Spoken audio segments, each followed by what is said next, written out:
बर'फोरनि थाखाय मोनसे जोबोद गिदिर खहा नंमारगौ जोंनि बर'निनो रोंगौथि गोनां सार बिजिरगिरि सारा गावनि जिउखौ फोजोबनानै लाबाय नंमारगौ दिनै बिटिसिनि गाहाय हाग्रामा महिलारि सारा गावनि जिउखौ फोजोबनानै लानाय बिटिसिनि लेङाइ बुंथिगिरि रुंसारि बिजिरगिरि नार्जारिखौ हाग्रामा महिलारि सारजों लोगोसे जों बर'नि गोबां रायजो राजाफोरा दिनै बिटिसि नेहाथारि मावख' मोखाङाव बिबार बावनानै सारखौ आलो गोजोनै बिदाय होदों।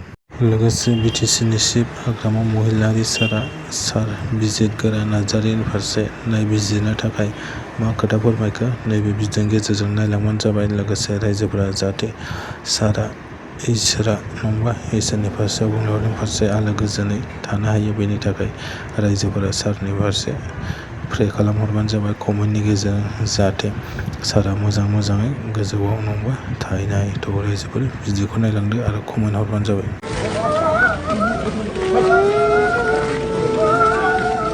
जोङो क्ल'सलि पार्टिया जेखियानो जा जेनेबा बियो BPF हिसाबैनो पार्टि बहुद दिन खालामबोदोंमोन आरो जोंनि BLPनि आन्दोलनावबो जथेस्थ' कन्ट्रिबिउसन दं बेखौ बयबो मिथिगौ।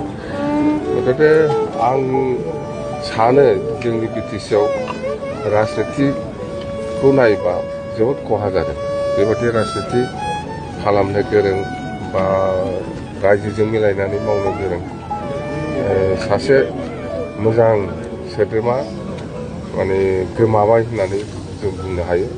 आरो बिनि थाखाय बिटिसि काउन्सिल हिसाबै मा खालामनांगौ खालामनाङा बेखौ जोङो काउन्सिलावनो रायज्लायगोन।